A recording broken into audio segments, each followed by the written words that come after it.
할렐루야. 아멘. 오늘은 그 크신 하나님의 사랑이라는 제목으로 말씀을 같이 나누겠습니다. 썸머타임이 시작되니까 1시간 덜 자니까 좀 피곤해요. 저는 어제 저녁에 좀 일이 있어가지고 오늘 새벽에 3시에 일어나서 저도 정신이 좀 없어요. 하나님의 은혜가 우리 모두에게 충만한 그런 시간들로 채워주시면 좋겠어요. 오늘 하나님의 크신 사랑 어떻게 표현할까 참 고민하고 기도하고 하는데 바울이 지금 가보지 않은 로마에 편지를 쓰고 있습니다. 한 번도 가보지 않았고 만나보지도 않았는데 그들이 예수 그리스도의 복음을 다른 형제들로부터 듣고 교회를 세워서 이 로마의 교회들이 세워졌다라고 하는 소식을 듣고 그들에게 편지를 쓰는 거예요. 그러니까 보지도 않았고 가보지도 않았고, 그러면 처음 편지를 쓸 때는 자세하게 쓰겠어요? 아니면 그냥 중요한 것만 다 던져놓겠어요? 자세하게 쓰겠죠? 그래서 이 로마서는 대충 쓴 것이 아니라 형식을 갖추어서 썼어요. 그래서 가능하면 이 편지만 보고도 이해할 수 있도록 논리적으로 쓰려고 그렇게 했기 때문에 이 로마서는 편지임에도 불구하고 구조가 그 내용들이 아주 정확하게 잘 표현이 돼 있어요. 그래서 이 로마서를 잘 보면 기독교가 무엇인지, 우리가 믿고 있는 이 신앙이 무엇인지를 잘 알 수 있는 그 파운데이션, 토대가 되는 것이 바로 이 로마서입니다. 그래서 마르틴 루터라고 하는 종교개혁자는 모든 성경이 귀해요. 아주 하나님의 말씀인데 그 성경을 다이아몬드 반지, 성경을 반지라 생각한다면, 여러분의 손에 반지라고 생각한다면 이 로마서는 그 반지 중에서 다이아몬드 부분이다 라고 이야기해요. 반지 링에 다이아몬드가 가장 꽂히잖아요. 그런 것처럼 이 성경에서 로마서가 가장 핵심이다 라고 할 정도로 잘 표현되어 있다라고 하는 것이죠. 그래서 우리는 이 로마서를 보면서 우리의 상태와 하나님의 은혜와 은혜받은 우리의 삶들을 그렇게 볼 수가 있는 것이죠. 우리 상태가 어땠어요? 모든 사람이 죄를 범하여서 하나님의 영광에 이르지 못했죠. 그런데 그런 사람들에게 하나님께서 우리를 위한 하나님의 계획을 우리에게 주셨어요. 로마서 3장 25절에 보면은 우리가 하나님의 영광에 이르지 못했어요. 죄 때문에. 그런데 이 예수를 하나님이 그의 피로써 믿음으로 말미암는 화목 제물로 세우셨으니, 화목 제물은 하나님과 우리를 화목하게 하는 것이에요. 사람들이 싸우면, 보통 세상 사람들이 싸우면 술 한잔 먹고 그냥 화해하자, 아니면 싸워도 악수 한번 하고 이제 화해하자라고 그렇게 하잖아요. 그런데 이것은 그냥 그렇게 악수하고 술 한잔 먹고 할 것이 아니에요. 지금 죄인들의 그 죄는 죽어 마땅한 것이기 때문에, 죄의 삭은 사망이기 때문에 공의로우신 하나님과 이 죄인의 죽음은 그냥 말로 될 것이 아니에요. 죽음이 죄의 결과, 그것은 죽음이기 때문에 아들의 피를 죽음으로써, 아들이 죽음으로써 화목이 된다라고 하는 것이죠. 그래서 화목제물로 세우셨으니, 나타내셨으니, 이는 우리 하나님께서 기 참으시는 중에 전에 지은 죄를 간과하시고 자기의 의로우심을 나타내려 하심이니, 곧 이때 예수님 십자가에 죽으시고 우리가 믿을 때 자기의 의로우심을 나타내사 자기도 의로우시며 또한 예수 믿는 자를 의롭다 하려 하심이라. 자, 죄를 지으면 우리가 그 죄에 대해서 보석금을 내든지 무슨 교육을 받든지 그 페널티를 내가 다 했을 때 내 마음이 깨끗해지는 것이죠. 내가 죄를 짓는데 바로 아들 예수님이 십자가에 죽으심으로 그것이 내가 믿을 때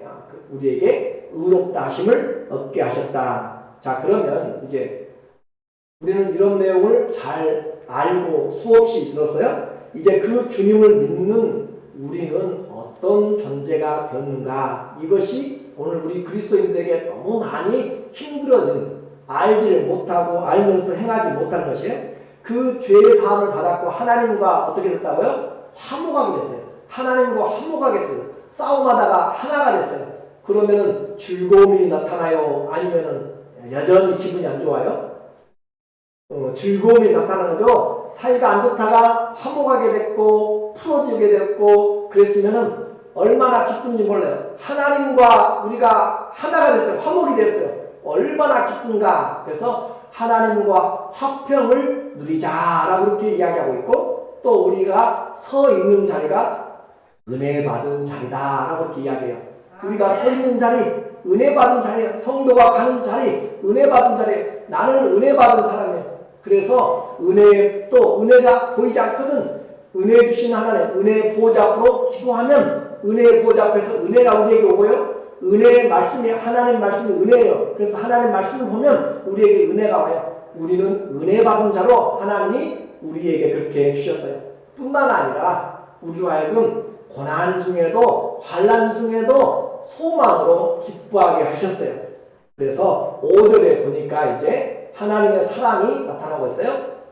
소망이 우리를 부끄럽게 하지 아니함은 우리에게 주신 성령으로 말미암아 하나님의 사랑이 우리 마음에 부은 바 됨이니. 오늘 이제 조금 정신을 좀 차리셔야 돼요. 자, 우리 모든 사람, 예수님 믿든지 안 믿든지 우리는 고난을 받아요. 그렇죠? 세상에서 고난을 받았을 때. 그런데 그리스도인들에게는 고난을 받는데 그 고난에 그리스도가 더해지게 되면은 인내가 생기게 돼요. 인내가. 자, 고난에 그리스도가 더해지게 되면은 그 인내를 통하여서 우리에게 그 인내가 생기고, 그 인내에 오래 참는 것에 그리스도가 더하여지면은 우리에게 그리스도의 성품이 생기게 돼요. 그리고 그 성품에 우리가 그리스도가 더하여지게 되면 소망이 생기게 되는데, 그 소망이 우리를 부끄럽게 하지 않는다. 그래서 우리에게 주신 성령으로 말미암아 하나님의 사랑이 우리의 마음에 부은 바 되었다. 그런데 하나님의 사랑이 우리에게 부은 바 됐다고 했어요. 물이 찻잔을 넘기듯이 계속 부은 바 되는 하나님의 사랑은 부족함이 없어요. 하나님의 사랑은 부족함이 없는데 우리는 하나님이 나를 지금 사랑하시는가요? 나는 내 자는 비어 있어요. 라고 그렇게 우리는 생각할 때가 많이 있단 말이죠. 그래서 하나님은 사랑은 우리에게 부어주시는데 우리는 사랑이 없는 것처럼 그렇게 살아간다. 엘리야 시대 때, 구약 엘리야 선지자 시대 때 선지생도가 있었는데 그 선지생도가 죽고 아내와 아들만 남았어요. 그러니까 가난하고, 그래서 그 빚을 준 채주가 그 사람들을 종으로 팔려고 그렇게 하니까 홀로 된 그 아내가 선지자 엘리사에게 와서 우리가 빚을 지고 또 채주가 우리를 종으로 삼으려 합니다. 우리를 도와주세요. 라고 그렇게 이야기하니까 엘리사가 물어봐요. 네가 가진 것이 무엇이 있느냐? 아무것도 없습니다. 집에 오직 기름 한 병만 있습니다. 그래, 그러면 가서 이웃들에게서 그릇을 다 빌려라. 그리고 그 그릇을 빌리고 방 안에 들어가서 문을 닫고 기름으로 계속 기름을 그 그릇에 따라라 라고 이렇게 이야기했어요. 그래서 그녀가 가서 아들하고 함께 마을에 가서 그릇들을 빌려다가 집에다 넣고 방문을 닫고 기름 한 병을 가지고 따라 보니까 한 병이 찼는데 또 대접이 차고 또 그릇이 차고 또 대접이 차고 계속 있는 것들이 다 차는 거예요. 그리고 마지막까지 다 차고 이제 아들이 하는 말이 더 이상 없습니다 라고 하니까 병이 나오는 기름이 그쳤습니다. 하나님이 공급하신 것은 제한이 없어요. 하나님의 사랑은 공급한 것은 제한이 없어요. 우리가 그릇이 없기 때문이죠. 우리가 그릇이 없기 때문이에요. 그래서 오늘 그녀가 그 기름들을 가지고 가서 팔아서 빚을 갚고 나머지로 생활비를 하게 된 사건을 우리에게 말해주고 있어요.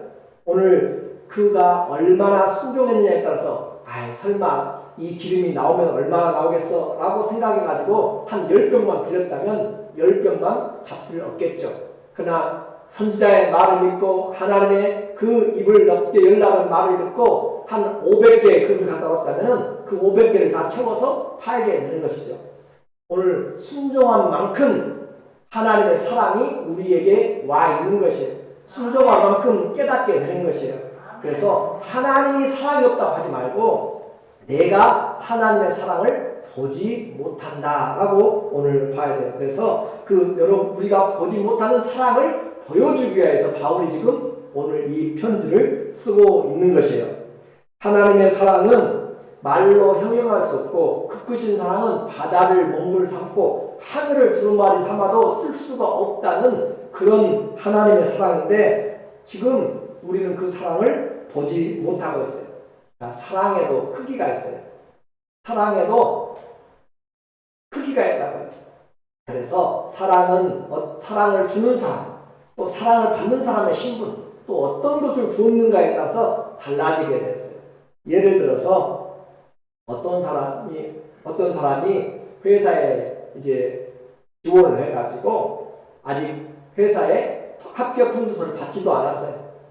그런데 받지도 않았는데 그 사람의 생일에 회사의 회장이 차를 한 대 가지고 와서 그에게 선물로 주면서 내가 너를 사랑한다 라고 하면 얼마나 좋겠어요? 그런 것처럼 오늘 우리에게 이 예수 그리스도가 전능하신 왕이시고 창조주 되신 하나님께서 죄인된 우리에게 찾아오셔서 우리에게 어떤 선물을 주셨냐면 아들을 죽이는 그런 선물을 주셨어요. 그것이 오늘 우리에게 말해주고 있는 거예요. 그래서 지금 바울은 그 사랑을 로마 사람들에게 지금 알리고 싶고 이 편지를 읽고 있는 사람들에게도 보도록 이 로마서 5장 한가운데 지금 세워놓고 누구든지 그리스도의 십자가를 보면 이 사랑을 봐라 라고 그렇게 하고 있어요. 그러면 도대체 어떤 사랑이 그곳에 있는지 이제 한번 보죠. 왜 이 사랑이 우리에게 중요한지, 주님이 우리를 사랑하신 그 십자가의 사랑은 우리가 아무런 조건이 없을 때, 아무런 준비가 없을 때, 한마디로 연약할 때입니다. 6절에 보면, 오늘 본문 6절이에요. 6절에 보면 우리가 아직 어떨 때요? 연약하다라고 하는 것은 아픈 사람이에요. 아픈 사람. 아프고 아주 약하고 연약할 때, 그러니까 아무런 죄와 싸워서, 죄의 세력과 싸워서 이길 만한 아무런 준비도 안 돼 있는 아주 약할 때 약속하신 대로, 시간대로, 정한 시간대로 그리스도께서 경건하지 않은 자를 위하여 죽으셨도다. 자, 우리가 약해요. 그리고 또 하나는 하나님 닮은 것은 하나도 없어요. 경건한 것이 하나도 없어요. 그런 사람을 위해서 지금 누가 죽으셨다고요? 그리스도가 죽었어요. 잘 이해가 안 되니까. 골수암에 걸린 삐쩍 마른 아주 병원비도 치료비도 낼 수 없는 삐쩍 마른 그런 청년을 병원장이 보고 그 사람을 데려다가 치료는 해줄 수 있겠죠. 그렇죠? 그런데 그 골수암에 맞는 것이 없어서, 그 골수가 맞는 것이 없어서 자기 아들의 골수를 주면, 예를 드는 거예요. 주면 아들이 죽을 수도 있는데 아들을 죽여서까지라도 병원장이 가난하고 또 아무런 보잘것없는 그 사람을 위해서 그 수술을 하면서 아들을 죽일 것인가? 결코 그럴 수가 없다라고 하는 거잖아요. 그 말이 지금 우리가 아직 연약할 때, 하나님 닮은 거 하나도 없을 때 누구를 줬다고요? 그리스도를 우리에게 죽도록 내어주셨다. 그러니까 십자가를 볼 때 우리는 이제 뭘 생각해요? 나는 자격이 없어요. 나는 무능력이에요. 나는 또 죄를 지었어요. 라고 포기하지 말라는 거죠. 왜냐하면 우리가 조건이 좋아서 주님이 죽으신 것이 아니에요. 우리가 어떤 능력이 있고 주님에게 이렇게 갚아줄 수 있고 사랑을 막 할 수 있어서 주님이 그걸 원하고 한 것이 아니라 연약하고 자격이 없고 하나님 닮은 구석은 눈꼽만큼도 없을 때 아들을 내어 주셨다니까요. 그것이 어디에 있었다고? 십자가에 그것이 걸려 있다니까요. 그래서 하나님이 찾아오신 것입니다. 우리는 주님을 찾지도 못했어요. 그런데도 주님이 찾아오셨다. 연약할 때 그 말은 깨어지기 쉽고 죄짓기 쉬운 상태, 절망적인 상태일 때, 하나님 보시기에 경건한 모습이 전혀 없을 때 하나님이 정한 시간에 찾아오셔서 자신이 아들을 내어놓기까지 우리에게 무엇을 부어줬어요? 사랑을 부어주셨으니. 우리는 그걸 몰랐어요. 30살짜리 꼬마에게 엄마 아빠가 잠 못 자면서 그렇게 그가 아팠을 때 그렇게 사랑하고 해도 잘 모르잖아요. 그런 것처럼 우리는 몰랐어요. 제가 지난주가 어제 그 장례를 인도하면서 말씀을 전하고 그 후에 가족 중에 유족 한 분이 사위가 그 장로님 나와서 그 인사를 하면서 이런 이야기를 했어요. 그 장인 어른이죠. 그 목사님 만난 지 33년이 되었습니다. 상견례 이후로 이제 결혼했으니까 33년이 됐는데, 장인 어른 목사님은 소천하기 바로 그 아침 날까지 새벽마다 모든 자녀들의 이름을 부르면서 기도하셨습니다. 라고 하면서 눈물을 적시는 그 내용을 우리가 보았어요. 부모가 돌아가시면 그 사랑이 얼마나 큰지를 알게 되는 것이에요. 우리가 아직 연약했을 때 주님이 우리를 위해서 죽으셨다라고 하는 거죠. 그리고 우리에게 주님이 또 어떤 사랑을 십자가에 올려놓았는가? 우리의 신분이 죄인이 되었을 때입니다. 그래서 7절에 보니까 7절에 의인을 위하여 죽는 자가 쉽지 않고 선인을 위하여 용감히 죽는 자가 홈이 있거니와, 이 말은 어떤 사람이 의인을 위해서 누가 죽겠어요? 죽는 사람이 거의 없어요. 또 어떤 사람이 선한 사람을 위해서 목숨을 내놓고 있어요. 도와주기는 도와주는 거 좋지만 목숨을 내는 사람이 거의 없어요. 서로 할 수는 있죠. 감동돼서 자기 목숨을 내어놓는 사람이 있어도 극히 작은 것이지, 내가 대통령 확 따라가고 그렇게 지지하면서 트럼프 또 예를 들어서 바이든을 한다고 해서 그 사람을 위해서 내 목숨을 내놓고 하는 것은 아니잖아요. 특별한 것이 아니라면. 그렇기 때문에 그 말이 의인을 위하여 죽는 자가 쉽지 않고 선인을 위하여 용감히 죽는 자가 있어도 정말로 겨우 한두 명 있을까 말까 하는데, 그 말이에요. 그런데 어떻게 했어요? 8절에 보니까 8절에 우리가 아직 죄인 되었을 때, We are still sinners, 우리가 여전히 죄인 되었을 때 그리스도께서 우리를 위하여 어떻게 하셨어요? 죽으심으로 하나님께서 우리에 대한 자기의 사랑을 확증하셨느니라. 자, 하나님의 사랑은 신분을 뛰어넘었어요. 하나님은 의로운 분이시고 우리는 죄인이잖아요. 자, 이것도 판사가 재판을 하다 보니까 절도범이 잡혀왔어요. 그런데 그 절도범이 좀 불쌍해서 보석금은 내가 내어줄 수 있겠죠. 그런데 그 아들을, 자기 아들을 만약에 절도범 말고 예를 사형수라고 한다면은 그를 위해서 아들을 내어주면서 그 사람을, 판사가 아무리 긍휼이 있고 뭘 해도 아들을 내어주기는 쉽지가 않습니다.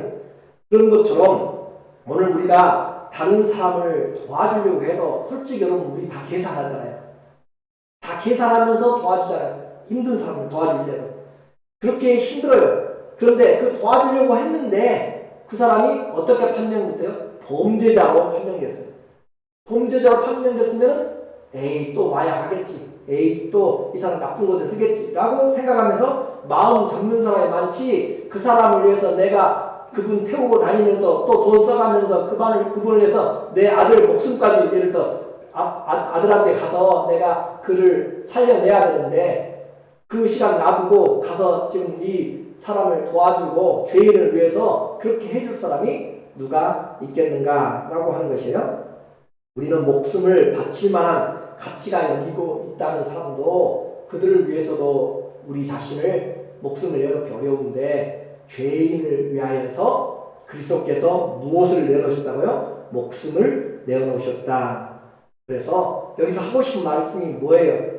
우리가 아무 쓸모가 없고 또 오히려 하나님의 뜻을 거스리고 하나님의 목적에서 벗어난 죄인이라고 그렇게 되었을 때에도 주님은 우리의 불의한 자들을 위하여서도 하나님의 사랑을 우리에게 부어주셔서 십자가에서 아들을 죽여주셨다라고 하는 거예요. 그러니까 내가 죄가 얼마나 많든지 어떤 사람이든지 상관없이 하나님의 사랑은 십자가에서 여전히 흐르고 있고 여전히 우리에게 부어주고 있어요. 이제 죄는 뭐냐면 요한복음 16장 9절에 보면 우리에게 예수님이 다시 오시면 내가 하나님께서 올라가는 것이 너희에게 유익이라. 내가 가면 보혜사 성령이 너희에게 와서 너희에게 실상을 말하는데 보혜사 성령이 오면 죄에 대해서 의에 대해서 심판에 대해서 말한다. 죄라 함은 너희가 나를 믿지 아니하니라. 이제는 우리가 원죄 때문에 지옥에 가는 것이 아니라 그 예수님의 사랑을 받지 않기 때문에 우리가 죄인으로 남아있는 것이에요. 그 죄로 말미암아 오늘 우리에게 주님이 내 생명을 대신해 죽으실 때 우리의 신분은 어떤 신분이었다고요? 죄인된 신분이었다고요. 죄인의 신분은 죽음을 당해야 될 사람인데 죄인된 신분을 향해서 죽었어요. 그러니까 내 삶이 지금 하나님 앞에서 나는 하나님의 사랑을 못 받는다라고 내가 지금 죄인이니까 내 형편이 하나님 앞에 나갈 수 없으니까 라고 그렇게 핑계대서는 안 되고 소망이 없고 저주받았다고 그렇게 해서도 안 된단 말이에요. 하나님 탓을 할 수가 없어요. 왜냐하면 하나님이 우리에게 이와 같이 죄인 되었을 때에도 불구하고 아들을 내어주셨기 때문에 그것이 어떻게요? 확증했다. 우리가 무언가를 정확하게 하고 싶으면 도장을 찍고 변호사 공증을 하고 그러잖아요. 또 법정에서도 판사가 그 재판을 할 때 검사가 이야기하고 변호사가 이야기하면서 증거 있습니까? 증거 있습니까? 라고 그렇게 이야기하잖아요. 그 증거가 어디다고요? 십자가에서 아들의 피가 우리에게 하나님의 사랑의 증거가 됩니다. 이제 세 번째, 그러면 우리의 신분이 그렇게 됐는데 우리의 관계는 어떤 관계였는가라고 하는 것이에요. 자, 오늘 그 사랑을 받은 사람들은 어떻게 지금 돼야 되는가? 9절에 보니까 이제 그러면 이제 우리가 그의 피로 말미암아 의롭다 하심을 받았으니 더욱 그로 말미암아 진노하심에서 구원을 받을 것이니 이 성경을 우리가 잘 좀 봐야 될 필요가 있어요. 이 말이에요. 이제 연약한 가운데서 이제 하나님 앞에서 죄인된 관계에서 하나님의 그 보배로운 피를 사랑을 받았기 때문에 그러면 이제 그런 상태에서도 그렇게 받았는데 지금 이제 그러면 이렇게 정신 차리고 살아가려고 하는 우리에게 하나님이 얼마나 더 은혜를 베풀겠느냐. 그의 피로 말미암아 의롭다 하심을 받았으니 더욱 이제 그 비실비실 죽어가려고 하는 사람 아니면은 우리에게 힘들고 어렵게 그 산 사람들을 도와줘서 핏값으로 도와주는데 그 사람을 향하여 그 사람이 이제 정상으로 살아가면 그를 위해서 얼마만큼 더 이제 더 좋은 길을 가도록 서포트하겠냐 그 말이죠. 더욱 그로 말미암아 진노하심에서 구원을 받을 것이니 어려울 때 하나님께서 자격 없을 때도 했는데 지금 이제 자격을 가지고 더 잘 해보려고 내가 아버지 뜻대로 살아보려고 이렇게 세상에서 꼭 필요한 사람 되보려고 내가 효도 한번 해보려고 내가 하나님의 뜻대로 빛과 소금으로 살아보려고 하는데 하나님이 어찌 도와주지 않겠느냐라고 하는 그런 메시지예요. 그래서 하나님 앞에 이제 죄인의 길에 돌아서가지고 살아가는데 하나님 앞에서 우리가 더 잘 살아갈 수 있는 풍성한 하나님의 은혜의 부어주심이 있는데 우리는 그것을 보지 못하고 은혜도 받지 못하고 살아가요. 또 예를 들게 참 어려운 오늘 내용이 좀 어려워서 그래요. 어떤 부모는 자식 사랑을 하잖아요. 다들 그래서 어떤 부모는 자녀가 사업이 실패하고 술과 도박으로 그렇게 하고 또 노숙자로 그렇게 살 때도 아들을 믿어주고 또 사랑을 베풀고 빚보증도 서주고 그렇게 했는데 그가 이제 정신 차리고 재기해서 가정도 이루고 바르게 살려고 할 때 그 부모의 마음이 더 도와주고 싶지 이제는 난 끝났다 라고 하지 않는다 이 말이에요. 그래서 왜 이렇게 하나님 앞에서 우리가 구원을 얻어놓고 이제 나에게 하나님의 은혜가 없다라고 그렇게 하느냐 이 말이죠. 그래서 다시 사랑을 강조해. 이와 앞에 했던 그 연약한 것들, 경건하지 못했던 때 우리를 구해 주신 것, 그리고 죄인 될 때 구해 주신 것을 다시 우리에게 강조해요. 10절에 보면 우리의 관계를요. 10절에 우리가 어떤 관계였을 때요? 원수 되었을 때. 자, 도와주는 거 좋아요. 저 사람이 아주 나쁜 짓 했어요. 그래도 그냥 불쌍하니까 도와주자. 북한 사람이 불쌍하니까 이렇게 도와주자 했는데 그 사람이 내 아들을 죽였어요. 보니까 원수예요. 그러면 원수면 도와주기가 쉽지 않은 것이에요. 그렇죠. 내 아버지를 죽인 사람을 내가 그를 도와준다라고 하는 것은 결코 쉽지 않아요. 그런데 그냥 도와준 것이 아니라 어떻게 해요? 아들을 죽이면서까지 그 원수를 도와준다라고 하는 것은 이해가 안 되는 얘기가. 제가 오늘 이 설교를 위해서 여러 번 기도하고 많은 것들 생각하고 이걸 도대체 어떻게 예화를 해가지고 해야 될까 아무리 찾아봐도 이 세 가지 조건, 연약하고 경건하지 못한 것이 한 조건이죠. 또 죄인 되었을 때, 또 뿐만 아니라 죄인뿐만 아니라 거기다가 원수까지 되었을 때 그런 상황에서 자기 아들을 주시는 그 사랑의 예를 찾으려야 찾을 수가 없더라고요.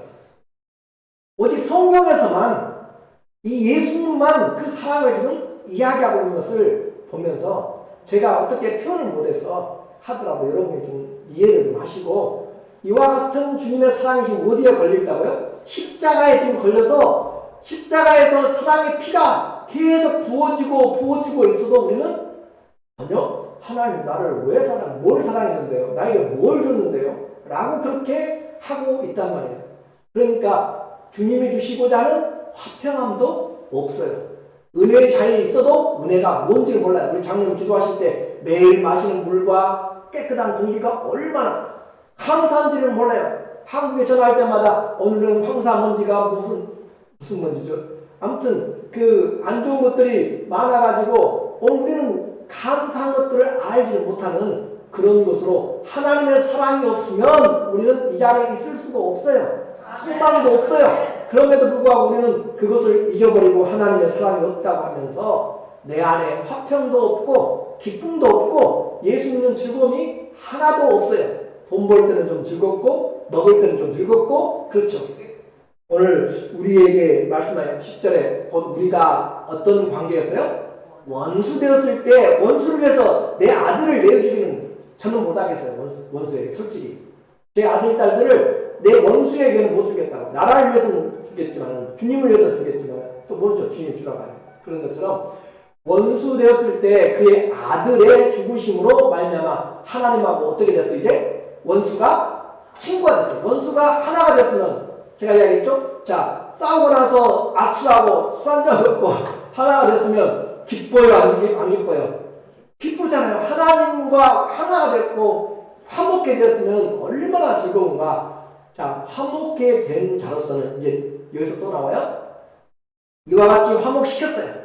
그런데 화목해 되었고 하나님의 아들로 우리를 원수를 하나님의 자녀까지 만들어 두었어요.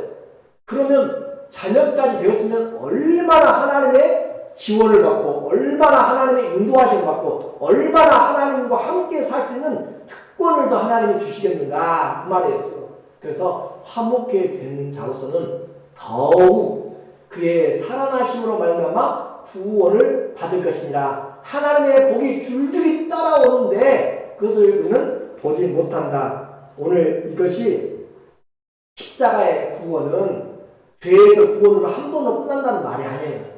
죄에서 구원이 한 번 끝난 것이 아니라 죄에서 구원하는 하나님이 책임지시고 우리를 의의 길로, 화평의 길로, 사랑의 길로, 축복의 길로 인도하신다는 것을 지금 계속적으로 이야기하고 있어요. 자, 부모님이 엄마가 자녀를 낳아놓으면 고통하고 고생하고 10달 동안 있다가 자녀를 낳아놓으면 아 이제 끝이다 라고 놔둔가요?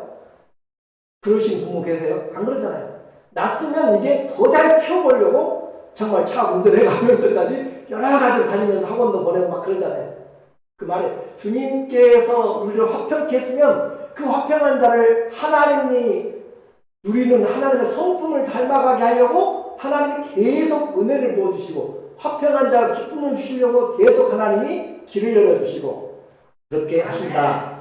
매 순간에 주님이 가져오신 구원의 능력을 풍성하게 베푸시기 때문에 이제는 그리스도의 피의 능력으로 적극적인 삶의 행복을, 삶의 즐거움을 하나님 앞에서 찬양하는 데까지 나가야 되는데 거기가 안 되니까 거기가 안 되니까. 자, 그래서 11절에 오늘 이제 결론 11절 보세요. 그뿐 아니라 더욱 또 그뿐 아니라 이제 계속 무슨 말인지 알겠죠? 구원 받았으면 거기서 끝나는 것이 아니라 이제 더욱 그뿐 아니라 우리로 화목하게 하신 우리 주 예수 그리스도로 말미암아 하나님 안에서 또한 즐거워하느니라. 예수를 믿고 구원 받았는데 즐거움이 하나도 없다니까요. 내게 무슨 즐거움이었어 예수 믿는데. 그러면은 하나님의 주시는 그 모든 것들이 전혀 내가 알지를 못하고 있고 하나님의 은혜가 내게 오다가 다 그쳐있다니까. 그릇이 없다. 그릇이 병이 나올 수가 없다니까. 기름이.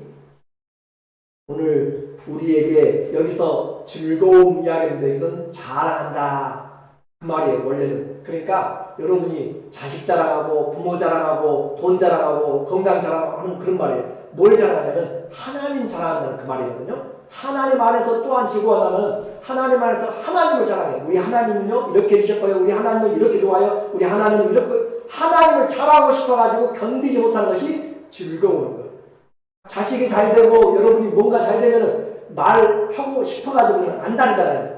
말 안 꺼내가지고 미리 전화해가지고 막 그렇게 이끌어가는 것처럼 내 안에 그리스도께서 화목하게 하시고 주님과 주님의 사랑을 내가 십자가에 있는 것을 분명히 보고 받으면은 그리스도 안에서 하나님 안에서 또한 즐거워하면서 하나님을 자랑하고 싶어가지고 입이 가만히 있지 못할 정도로 하나님의 사랑이 어디에 걸려있다고요? 십자가에 걸려있다라고 하는 사실입니다. 십자가는 수고하고 무거운 짐진 자들에게 기쁨을 주고 또 슬픔에 다친 사람들의 마음을 찬양으로 바꾸시고 또 원수된 우리를 화목케 하고 화목케 하는 것이 우리에게 기쁨의 보증이 되었다라고 이야기했어요. 우리는 이제 십자가에서 보여준 그 주님의 희생과 사랑과 화목을 보면서도 여전히 화목함을 못 누리고 여전히 즐거움을 잃어버린 가짜 십자가의 사랑을 배우고 살지 않는가 그 말이죠. 십자가의 사랑을 올바로 알면 내 안에 화목함이 있고 화평함이 있고 즐거움이 있고 찬양이 있다라고 하는 것이 이 바울이 성령이 우리에게 말씀해 주는 것이에요. 그 기쁨이 사라져버렸고 그 사랑이 없고 화목함이 없고 하는 것은 우리가 십자가를 그냥 그림으로만 봤고 귀로만 들었고 마음으로 받지를 못했다라고 하는 것이에요. 자, 우리의 하나님의 사랑은 시간적으로 언제예요? 시간적으로 우리가 연약했을 때, 경건한 것들이 하나도 없었을 때 주님이 우리에게 기한에 맞게 오셨어요. 그리고 우리의 신분이 어떨 때요? 죄인 되었을 때, 그리고 우리의 하나님과의 관계가 어떤 관계였을 때요? 뭐? 답이 안 보이세요? 앞에 써졌는데 원수 되었을 때 누구를 주셨어요? 예수 그리스도가 나를 위해 죽으셨어요. 다시 시간적으로 연약할 때 누구를 주셨어요? 예수 그리스도가 나를 위해서 죽으셨고 신분적으로 내가 죄인 되었을 때 주님이 나를 위해서 죽으셨어요. 내가 원수 되었을 때 주님이 나를 위해서 죽으셨어요. 그래도 나는 주님을 모른다라고 하는 것은 말이 안 된다는 거죠.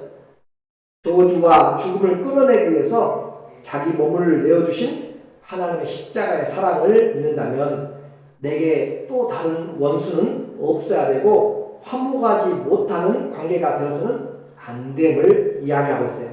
이것은 그냥 하나님이 이론적으로 말하는 것이 아니라 십자가에다가 2000년에 다 박아놓고 우리에게 지금 바라고 증거로 사실에 근거해서 화목하고 기뻐하고 찬양하라고 이야기해요.